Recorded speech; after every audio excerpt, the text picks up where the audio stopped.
মাদারীপুরের রাজৈ উপজেলার যৌথ বাহিনীর অভিযানে বিপুল পরিমাণে মাদকদ্রব্য উদ্ধার করা হয়েছে।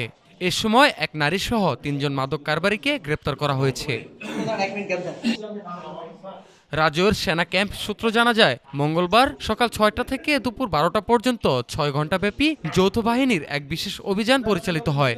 অভিযানে প্রথম রাজৈর উপজেলার শাখারপাড় এলাকায় আনন্দ মোড়ে মাদক কারবারি এন্দাল শেখের বাড়িতে অভিযান চালিয়ে ইয়াবাসহ বিভিন্ন মাদক দ্রব্য উদ্ধার করা হয়। পরবর্তীতে গ্রেপ্তারকৃত এন্দাল শেখের দেওয়া তথ্যের ভিত্তিতে রাজৈর টেকেরহাট এলাকার ঘোষালকান্দি গ্রামেও আরও একটি অভিযান পরিচালনা করা হয়। সেখানে ইয়াবা, গাঁজা, নগদ অর্থ ও একাধিক মোবাইল ফোন সহ আরও ২ জন মাদক কারবারিকে গ্রেপ্তার করা হয়।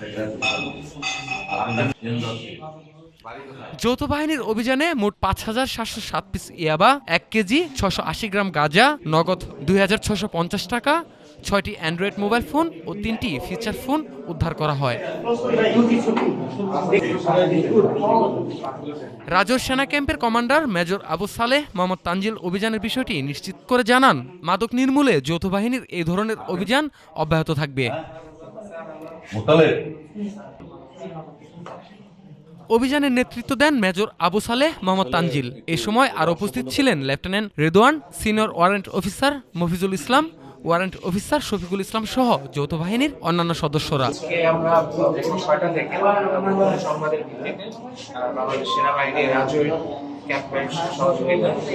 মাদক বিরোধী অভিযান পরিচালনা করি এবং প্রাপ্ত সংবাদের ভিত্তিতে প্রথমে আমরা ইসুপুর ইউনিয়নের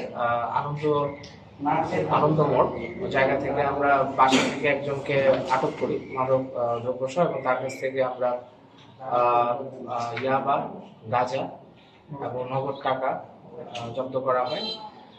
তার থেকে প্রাপ্ত তথ্যের ভিত্তিতে আমরা এর পরবর্তীতে ঘোষালকান্দি নামক স্থানে অভিযান পরিচালনা করা হয় এবং সেখান থেকে বিপুল পরিমাণ ইয়াবা এবং গাঁজা উদ্ধার করা হয় এবং তাদের মোবাইল সিজ করা হয় এবং ওখান থেকে ২ জনকে অ্যারেস্ট করা হয়। গ্রেপ্তারকৃতরা হলেন এন্দাল শেখ, পিতা জলিল শেখ, আনন্দমোড় রাজৈর, জীবনী বেগম, পিতা মৃত মোতালেক মোল্লা, গোশালকান্দি, শাকির শেখ, পিতা শাহেদ আলী। গ্রেপ্তারকৃতদের বিরুদ্ধে আইনগত ব্যবস্থা গ্রহণের প্রস্তুতি চলছে। News desk, Dhaka today.